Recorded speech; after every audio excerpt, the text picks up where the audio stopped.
Today is going to be a question and answer day. I've been waiting to make this video, but given that tomorrow I get my camera woman back, and I'm really excited about that. My whole family's coming home tonight. That's what I'm talking about. And Hope is my camera woman this summer. It's gonna be great. It's gonna be, I've talked about it once before, so I won't go on in too much length, but I'm very excited about the notion that one, I'll have a dedicated camera woman to help me do better stuff.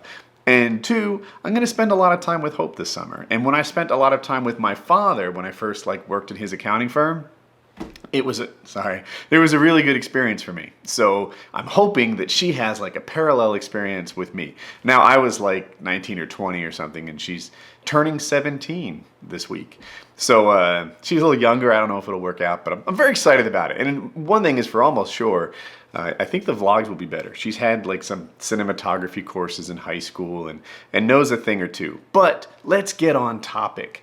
Q&A. So I am at Woody's Gamertag on Twitter, and I asked the people that followed me, hint, you can be one of those people. I asked the people that followed me for Q&A questions, and I thought that I could do this like better than I've ever done it before with video. Hey Woody, I'm a huge fan, but my question would be, what's the #1 place you would want to go to, visit, or see on your paramotor, if you have one? Thanks. Alright, I'm gonna kind of cheat and give you two answers. The #1 place that I would absolutely love to go paramotoring in, more than like anywhere else on the planet, is like the cliffs where the ocean meets the land in Scotland. I'm a new guy, maybe it's not the best environment, and it's almost impossible. One, in the UK and I guess Scotland, I'm not sure how the rules work, but I'm 99% sure you need a license to fly a paramotor there.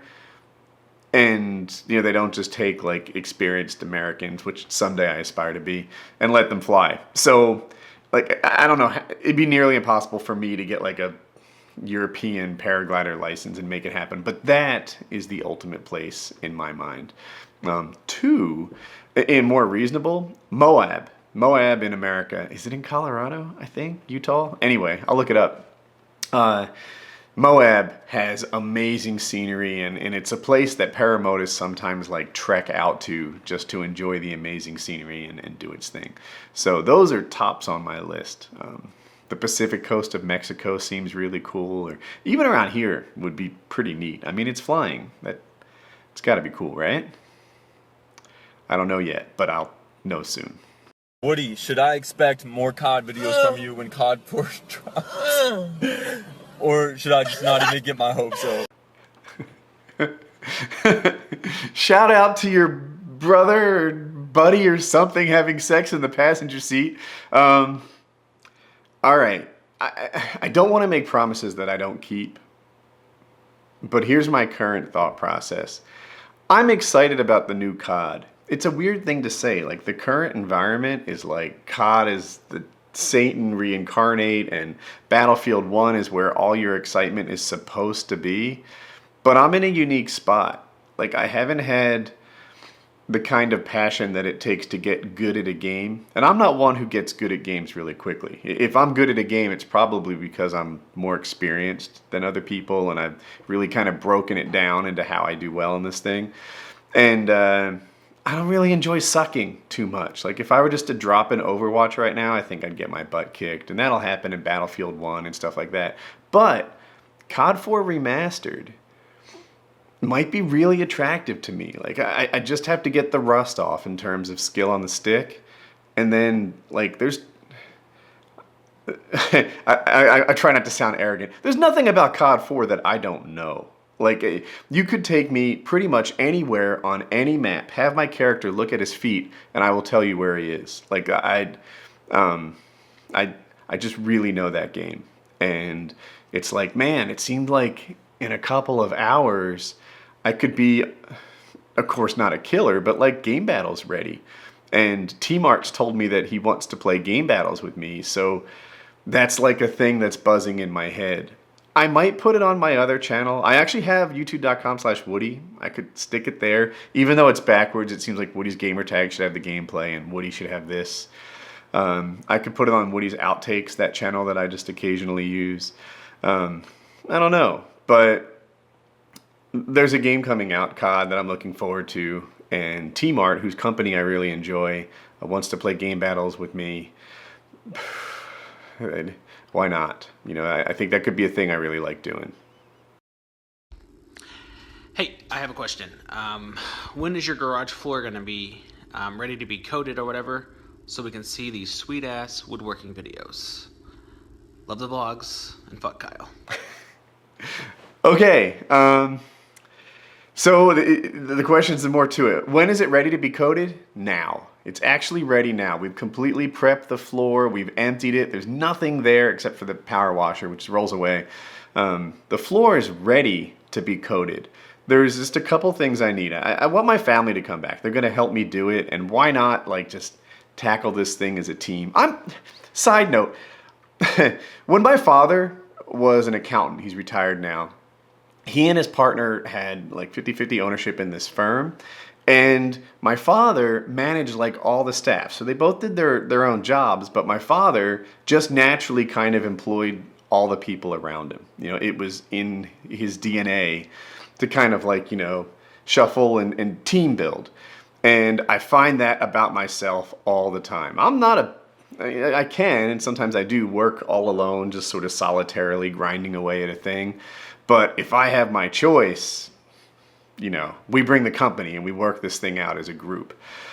And his partner, on the other hand, was much more silo-oriented. You know, he liked to just exist mostly by himself and do his thing.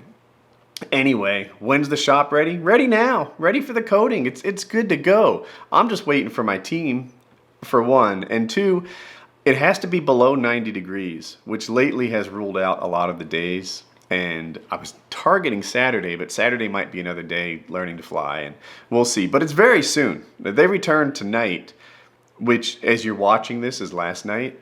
So there's really not much to stop us now. There'll have to be a cool day that we can knock this thing out and make it happen. And woodworking projects is one of the things I aspire to do. I know my wife has a honey-do list sort of built up, but I want to do other stuff too, some welding things, and I don't know.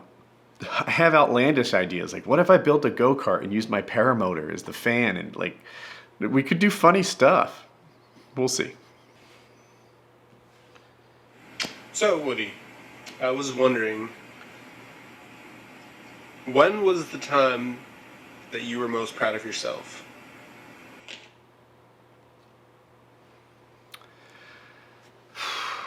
The time that isn't proud a funny thing? Like, I don't day to day walk around like proud of me, right? I feel like in this world of like heroes and villains, I fall on the good guy side, right? That I feel pretty comfortable in the truth of. I feel like I'm good to my family. I don't cheat people in business. I do the right thing according to me all the time, you know. I try to be fair. I try to be the good guy. So I'm happy with me, but it's rare that I'm like, you know, damn, Woody, like you're really something special. Like the kind of like pride that but there is a time I'm thinking of. It's when I finished my master's degree. For people that don't know, God, I feel like I say this too much and I'm a jerk for doing it, but I have 3 college degrees. I have MIS, Management Information Science. It's like an IT degree. It's somewhat business and somewhat computer. I have an accounting degree, and I have a Master's of Engineering with a focus in comp sci. That's what I have. And I got most of it at night. The first 2 years I went to day school, and that's when I swam in college. And then like the next 11 years, maybe 12 years, I went to night school. I'd have to look up the dates to be exactly right, but I have in my head it was 13 years to wrap up this whole thing. That's a lot. It's a lot. And it was hard for me. Like it was a goal that I had set and just refused to be denied. And there were a lot of incidents that kind of took the wind out of my sails. There was a term, I had like a 2.5 hour commute to night school. So I worked a lot. I wasn't really thriving in life at this point, but I was working like 110 hours a week in school.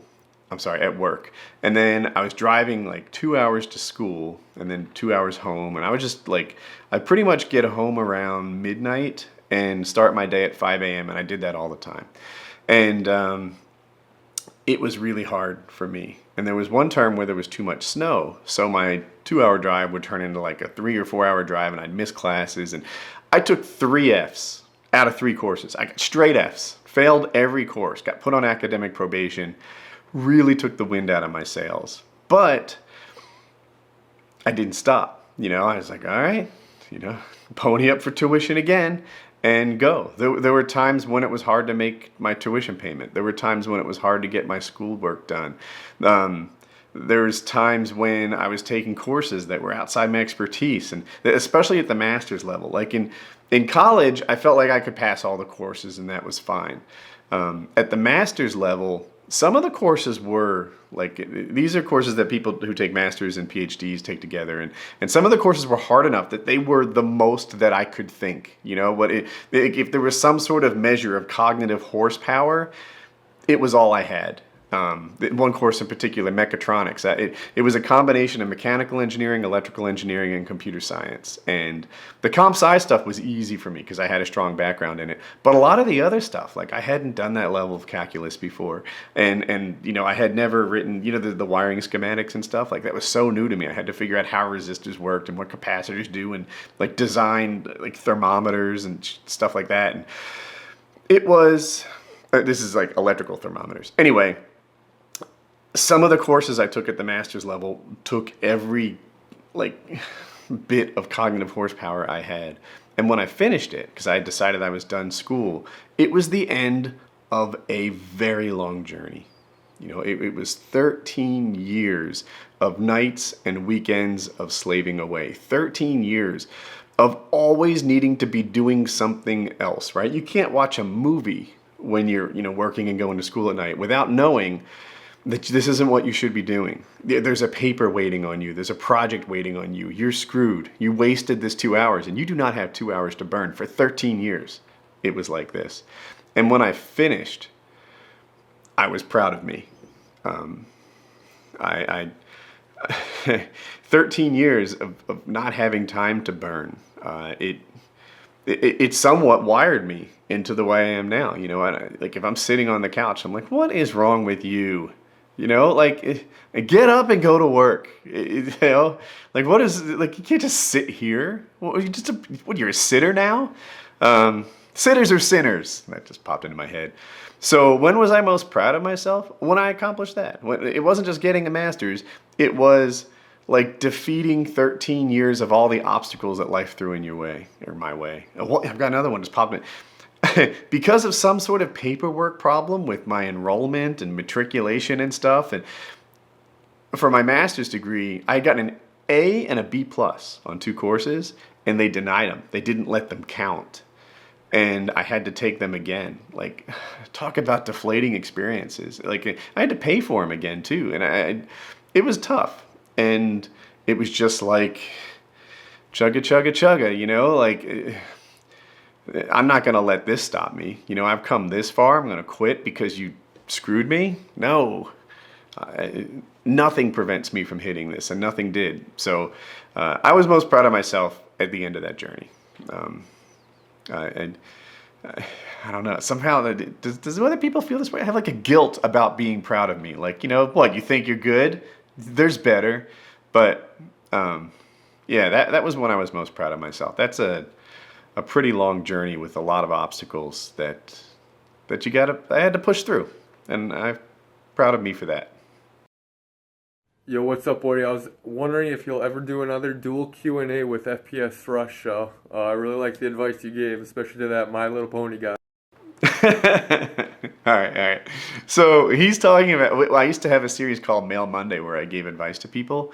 And every now and then I bring in FPS Russia, and we didn't answer the questions that seriously. And a brony came in, and will I ever do another dual com with FPS Russia? I kind of do vlogs now. Will FPS Russia ever be in the vlogs? Yeah, I think that he'd totally be down for that. I'd totally be down for that. There's no reason not to. we'll have to make that happen. I think that would be fun for everybody involved. Heck, maybe, and I'm just processing this in my head, like, we could do a video shoot down there. Like, I've got the same kind of equipment that the people he normally works with do. Give it a go. I don't know. Just a thought. Hey, Woody, I'm a Trump supporter, and because your political beliefs are middle of the road, I would like to ask you what you think about the general opinion out there that because a person is a Trump supporter, they are a bad person. I see a lot of that every day in the media. I see a lot of that every day on social media, and I would like to know what you think about that. It is easy to cast the people who don't line up with you in one of two ways. Either they're just bad guys, right? These guys who love Trump, they're terrible, they're racist, they're womanizers, they're this, they're that. These people that love Bernie Sanders, they're modern day thieves, just taxing, and this is a different kind of stealing and free college and all this craziness. So they're either just bad or dumb, or they're uninformed. That's another one you get. Like, I like you. I'm sure if you knew as much as me, you'd line up with me on these beliefs.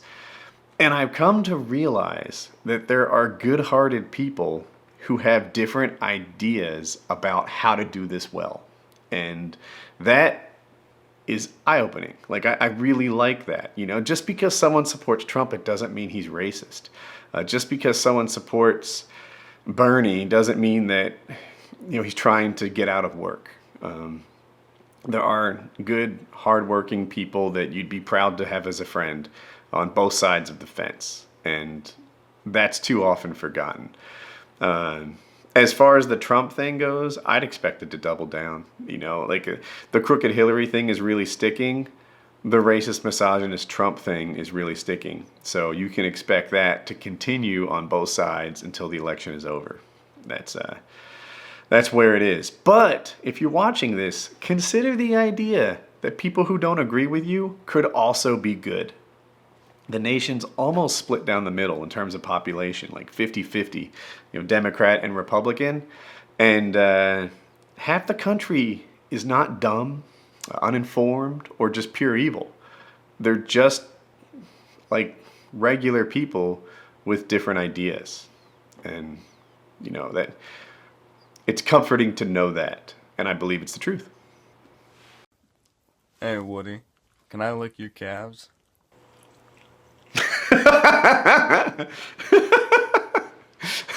Yes, yes, you can. Normally I reply with something like send pics, but since you sent video, I feel like all the qualifications are met, and yeah, let's make this happen. You can lick my calves. So my family is home. And the boy is trying on. Whose stuff is this? The fireman apartment. Who wore that? Jack. Yeah, Papa Jack, his grandfather. Back up so we can see you. He got his grandfather's coat and boots and stuff. Jackie brought it home. It's pretty cool. You want to be a fireman someday? Yep. We'll see. All right, so this was supposed to just be the Q&A video. I have to edit that up, see if it's good. I don't. But the family got home, and I thought I'd just capture a touch of that. It's nice. Anyway, it is going on 11. It's time for me to do the last part of my job for each day. Multi-million-dollar deals, got $1 million deal. When I was younger, I would wonder how $1 million feel. And for real, it feel like I ain't even broke a seal. Cause when you drop hits, they want you to pick up the bill. Now my life is in Maryland, my heart is in Chicago. New York state of mind, but out LA, man, that's where I go.